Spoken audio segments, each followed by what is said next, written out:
जय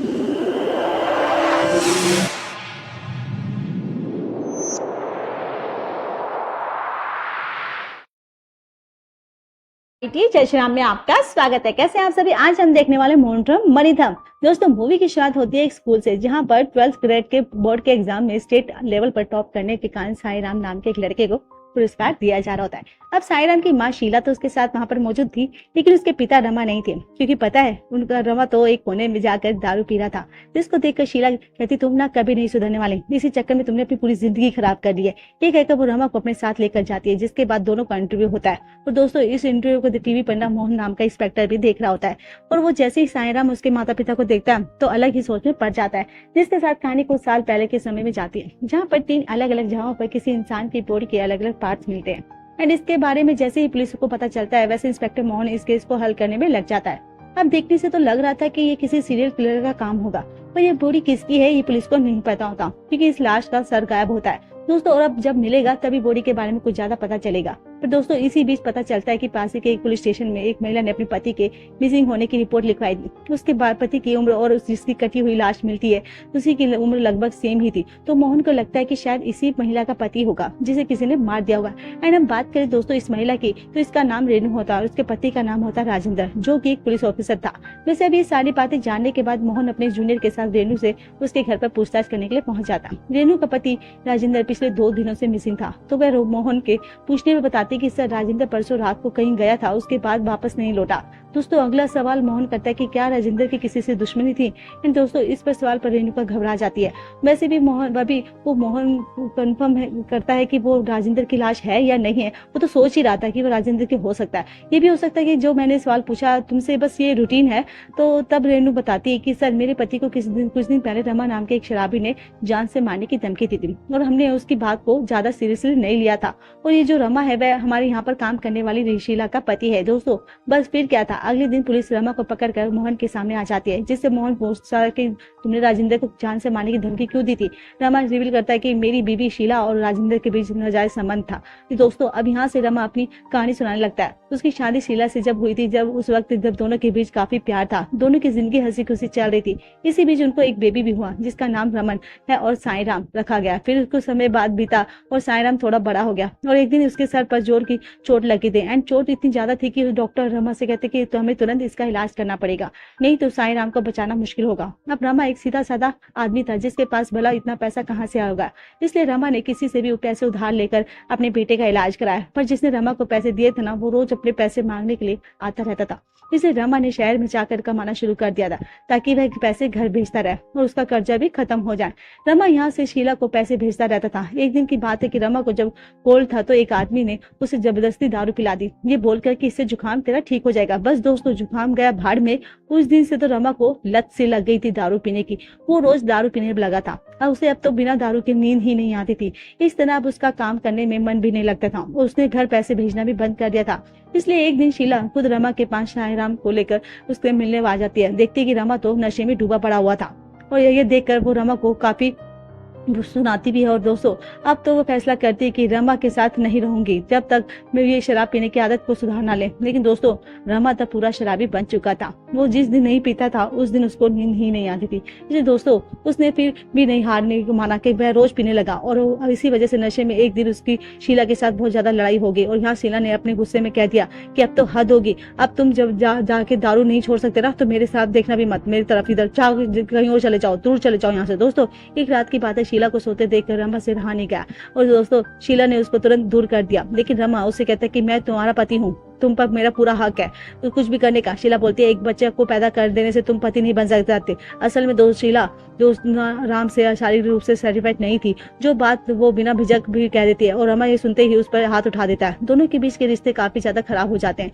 और यहाँ से एक दिन की बात है कि रमा जब घर आता है तो देखता है कि शीला किसी गैर मर्द से वीडियो कॉल पर बातें कर रही थी, और ये देखकर रमा की नींद उठ जाती है, और वो रोता भी है बहुत, क्योंकि यार लगता है कि वो शीला से सच में प्यार करता था। सोचता है कि क्या बताऊं, आज वो गैर मर्द को अपना प्यार काट दे रही है। और रात में रमा के सो जाने के बाद शीला उसी आदमी से फोन पर बात करती रहती थी, जो कि कोई और नहीं बल्कि इंस्पेक्टर राजेंद्र है दोस्तों। और दोस्तों इसी वजह से उसने उस दिन राजेंद्र को डांटा था, किसने, रमा ने। और अब शायद उसने ये कह दिया होगा कि मैं तुम्हें जान से मार डालूंगा। ये सारी बातें सुनकर यानी कि रमा ने अब जो तो बताया था ये सुनकर मोहन उसको जाने देता है, क्योंकि उसे रमा से बात करके ये तो यकीन हो गया था कि राजेंद्र को वो नहीं मार सकता। अगले पल मोहन को खबर मिलती है कि पास के जंगल में किसी का सर मिला है और जो कि पहचान में ना आया, इसलिए उसे जला दिया गया। फोरेंसिक वाले बताते हैं कि सर को पहले काटने की कोशिश की गई थी और इसको जला हुआ इसलिए दिखाया था ताकि इसको कोई पहचान ना पाए। दोस्तों अब पुलिस इस सर को मेडिकल जांच कराने के लिए भेज देती है ताकि पता लग सके कि सर और बॉडी किसका है, जो उसको पहले मिली या फिर नहीं। इसी दौरान मोहन को पता चलता है कि रेनू हमेशा किसी गौतम नाम के एक आदमी से बात करती थी फोन पर। तो बस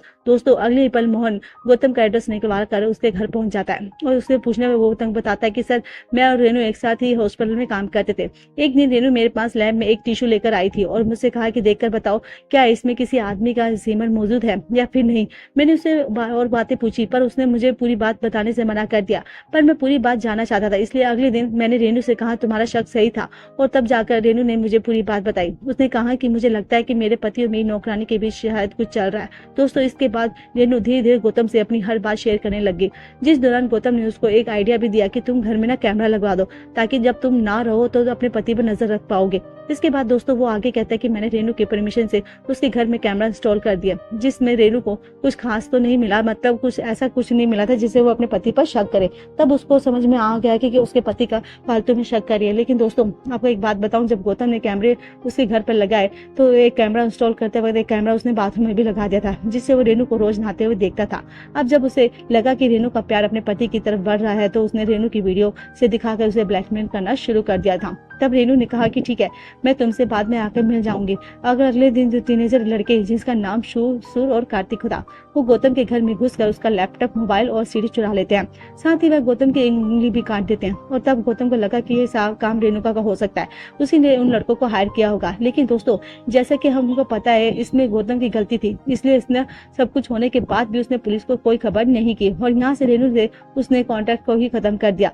अब प्रोजेक्ट में इस घटना के बारे में जब मोहन रेनू से पूछता है कि वो बताती है कि पिछले कुछ दिनों से मेरे और राजेंद्र के बीच झगड़े बढ़ गए थे। फिर एक दिन मैंने देखा कि जब मैं घर पे नहीं थी तो शीला से काम करते वक्त एक जार टूट गया था, साथ ही वह एक टिश्यू पड़ा हुआ था जिसे राजेंद्र ने इस्तेमाल किया था क्योंकि उसको छींक आ गई थी। अब राजेंद्र की आदत थी कि वो अक्सर रेणुका को काम करते हुए पीछे से पकड़ लेता था और रेणु से इसी तरह से नुकसान हो जाता था। और दोस्तों यहीं से रेणुका के दिमाग में ये बात आई कि मेरे पति को और नौकरानी के बीच कोई चक्कर चल रखा है, इसलिए दोस्तों इसने यहाँ से गौतम से सारी बातें शेयर की। एंड फिर आपको पता है कि रेणु कैसे गौतम के जाल में फंस गई थी। जब उसने घर में कैमरा लगवाया तो रेणुका, लेकिन जब उसे गौतम की सच्चाई पता चली तो रेणुका को पता चल गया था कि उसके पति और शीला के बीच कुछ भी ऐसा नहीं है। लेकिन उसने सोचा कि ये झंझट खत्म कर दूं, इसलिए उसने शीला को काम से निकाल दिया ताकि आगे ऐसा कुछ भी ना हो। और जैसा कि आपको पता है कि गौतम ने उसे भी कॉन्टेक्ट करना बंद कर दिया था, तो इसने रेणु थोड़ा टेंशन फ्री हो गई थी और वो दोबारा से अपनी जिंदगी से में रम गई थी। इसके बाद दोस्तों आगे की बात जानने के लिए वो मोहन को शीला को पुलिस स्टेशन बुलाता है और फिर अपने जूनियर ऑफिसर से उन दोनों लड़कों के ढूंढने को ऑर्डर देता है, जिसने आपको पता है ना गौतम की उंगली काट दी थी और उसका लैपटॉप, मोबाइल वगैरह चुरा लिया था। मोहन अब यहाँ सीधे शीला से डायरेक्ट सवाल करता है कि तुम्हारे और राजेंद्र के बीच क्या रिश्ता था? जानती हो तुम्हारे पति ने राजेंद्र के फोन को ही हाल ही में बेचा है, इसलिए हमने उसे पकड़ भी लिया और मुझे लगता है कि ये काम भी उसी का है। फिलहाल जो अंदर बंद है, बाकी अगर आगे कहानी तुम बताओ। इस पर शीला कहती कि सर मेरा पति रमा ऐसा ही दारू पीने के बाद घर की सारी चीजें भेज देता है, कभी टीवी, कभी पंखा, कुछ भी भेज देता है। पर बात करें राजेंद्र सर की तो मैडम ने सब जब मुझे काम से निकाल दिया था तो मेरे लिए घर चलाना मुश्किल हो गया था। रमा तो बस 24 घंटे नशा में ही रह रहता था, उसे तो कोई फिक्र ही नहीं थी घर की। उसी दौरान एक दिन की बात है कि मेरी मुलाकात राजेंद्र सर से हुई, तो जिन्हें बातों में मैंने बताया कि आपकी पत्नी से मिलने गौतम नाम का एक आदमी आता है, जिस कारण से आपकी पत्नी थोड़ा टेंशन में रहती है। और दोस्तों जब दिखाते हैं कि उसके बाद से राजेंद्र ने अपनी पत्नी के फोन को चुपके से चेक किया तो उसमें गौतम ने रेणु को उसके ही बाथरूम में वीडियोस भेजे हुए थे, जिससे राजेंद्र को ये लगता है कि उसकी बीवी और गौतम का कुछ रिलेशन है। और ये फिर बाद में उसने रोते हुए शीला से शेयर भी की थी। देखते देखते यहाँ से शीला और राजेंद्र की अच्छी दोस्ती हो गई थी। राजेंद्र वैसे कभी कभी पैसों से शीला की मदद भी किया करता था, पर शीला के मुताबिक उन दोनों के बीच ऐसा कुछ वैसा रिलेशन नहीं था। मतलब बाकी बात करें तो राजेंद्र के फोन की तो उसने गायब होने के लिए एक दिन पहले ही शीला को अपना फोन दे दिया था, क्योंकि शीला का फोन खराब हो गया था। उसी फोन को दोस्तों रमा ने जाकर बेच दिया था और दारू भी पी ली थी। अब उसकी वजह केस के तो मोहन के लिए उलझता जाता है। अब यहाँ से आगे मोहन को गौतम कॉल करके बताता है कि मैंने एक जगह उन दोनों की नजर को देखा है जिन्होंने मेरी उंगली काटी थी। दोस्तों फिर क्या था, उन दोनों को पुलिस ने पकड़ लिया होता है, पर उन्हें मोहन मारने के बजाय खाने का ऑफर देता है। तब जाकर दोनों बताते हैं कि हम दोनों यहाँ के लोकल राउडी के लिए काम कर रहे हैं, बाकी हमें लैपटॉप और फोन वगैरह चुराने के लिए राजेंद्र ने हायर किया था, ऊपर से उसने इस काम के लिए हमें पैसे भी दिए थे, इसलिए हम दोनों ने एक दिन मौका देकर राजेंद्र को मौत के घाट उतार दिया। वो मतलब दोस्तों इन दोनों ने अपना गुनाह कबूल कर लिया था, पर मोहन को लग रहा था कि ये दोनों का यानी कि सूर्य और कार्तिक झूठ बोल रहे हैं। वो दोनों इन दोनों बच्चों की फोन की लोकेशन को ट्रेस करता है तो पता चलता है कि वो फोन लोकेशन शीला के घर की है। सूर्य और कार्तिक ने मोहन को पहले ही बता दिया था कि ये एक बार हमारा इलाज हॉस्पिटल में शीला ने करवाया था। सूर्य का अपेंडिक्स था और वो इन दोनों का अनाथ होने की वजह से अपना भाई मानती थी।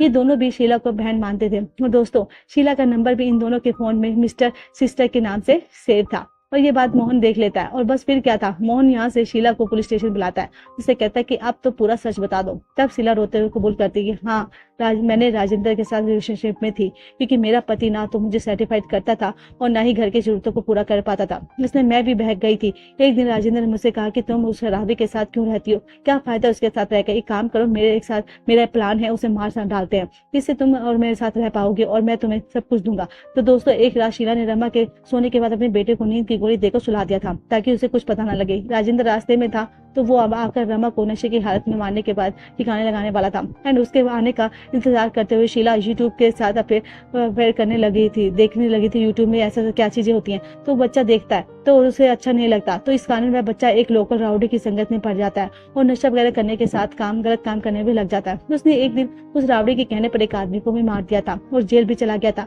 अगर उसकी माँ उस पर ज्यादा ध्यान देती तो शायद वह वैसा नहीं होता। दोस्तों दूसरे केस में जो पत्नी से दूर रहता है, उसकी पत्नी किसी और के साथ रिलेशनशिप में थी। इस चीजें जब उसकी महिला के पति को पता चली तो उसने अपनी पत्नी को वार्निंग दी कि आगे से ऐसा नहीं होना चाहिए। अब तो इसकी वजह से हुआ ये कि उसकी पत्नी ने वह दूसरा आदमी मिल नहीं पाते थे, इसलिए दोनों ने मिलकर पति की हत्या कर दी और जेल चले गए और पीछे छोड़ गए अपने बच्चे को जिसका भविष्य अब अंधकार में था। एंड ये बच्चा उसी जेल में वाले बच्चे से मिला और दोनों क्रिमिनल बन गए। यूट्यूबर की कहानी देखने के बाद शीला के दिमाग में अपने बेटे का ख्याल आता है, इसलिए वो राजेंद्र से कहते कि प्लीज रमा को मत मारो, मेरे लिए मेरे बच्चे का भविष्य बहुत जरूरी है। लेकिन शीला की ये बात राजेंद्र को पसंद नहीं आती और वो रमा को मारने की कोशिश करता है, पर शीला कहती नहीं उसको नहीं मारेंगे। वो बार बार कहती कि नहीं हम और कुछ देख लेंगे लेकिन मैं अपने पति को नहीं मारेंगे।